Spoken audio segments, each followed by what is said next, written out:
Les enfants ayant moins de 13 ans est désormais en place à Nice et il le restera jusqu'en août pour certains quartiers, en tout cas, de la ville, Las Planas, l'Ariane, Bon Voyage ou encore les Moulins, entre autres. Les Moulins où il est étendu pour les mineurs de moins de 16 ans. Ce couvre-feu est en vigueur de 23 heures à 6 heures du matin. L'opposition dénonce un code de communication. D'ailleurs, pour réagir, mon invité ce matin est David Nakache, président de l'association Tous Citoyens. Bonjour, monsieur Nakache. Avant de vous faire réagir, je vous propose d'écouter un habitant de l'un de ces quartiers.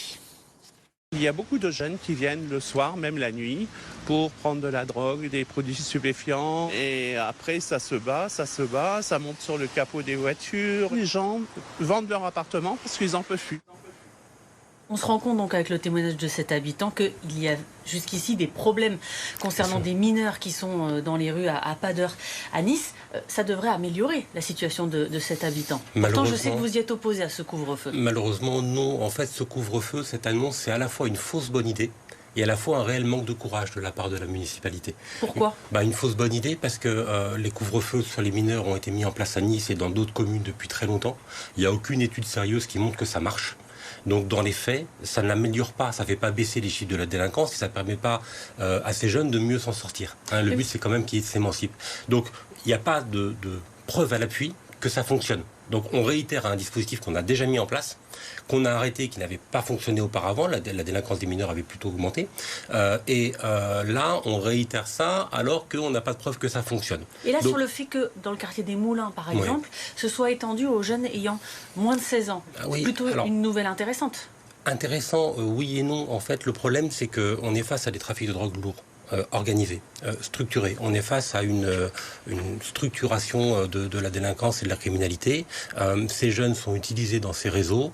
Ça va être extrêmement difficile pour les policiers d'intervenir. Et on sait que par rapport à la délinquance des mineurs, le discours de fermeté, d'autorité et de répression ne marche pas. Donc on a des professionnels de tout cela. On a d'un côté l'État, la préfecture, la protection judiciaire de la jeunesse.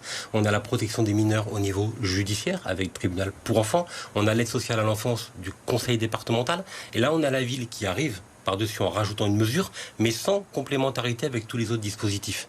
C'est pour ça que je vous dis que c'est un manque de courage. Allez-vous déposer un recours contre ça, il faut d'abord aller au fond, excusez-moi, mais au fond, en quoi cette action-là, c'est un manque de véritable courage politique sur la politique. C'est que le vrai courage en politique, c'est de faire de la prévention sur le long terme. C'est pas un effet clinquant, un effet d'annonce où on va avoir des résultats tout de suite avec tant d'arrestations. C'est un travail de long terme sans baisse des budgets pour la prévention, pour les associations, pour les éducateurs qui sont près des jeunes. Tout de même, si des mineurs sont trouvés à ces horaires à l'extérieur, ils seront arrêtés, pris en charge par les forces de police, ramenés à leurs parents ou alors amenés au commissariat. Et puis en cas de faits qui se réitéreraient, il y aura une amende de 38 euros. C'est dissuasif. Malheureusement, non, ça ne marche pas. Quand on regarde à Cannes-sur-Mer, même le maire de Cannes-sur-Mer qui l'a mis en place dit que sur les moins de 13 ans, il y a en réalité très peu d'arrestations et très peu de gens de moins de 13 ans qui sont dehors à Cannes-sur-Mer. Après, il y a moins de délinquance dans la ville de Cannes-sur-Mer. Oui, mais la délinquance juvénile à cet âge-là, elle est de la journée, elle n'est pas la nuit. En réalité, donc le couvre-feu le soir est très peu opérant. Et dans l'arrêté municipal en question, il cite les émeutes de cet été. On pourrait essayer d'arrêter tous les jeunes qui sont dans la rue en cas d'une émeute, ça ne marchera pas non plus. Les policiers vont être complètement débordés pour contrôler l'âge des jeunes.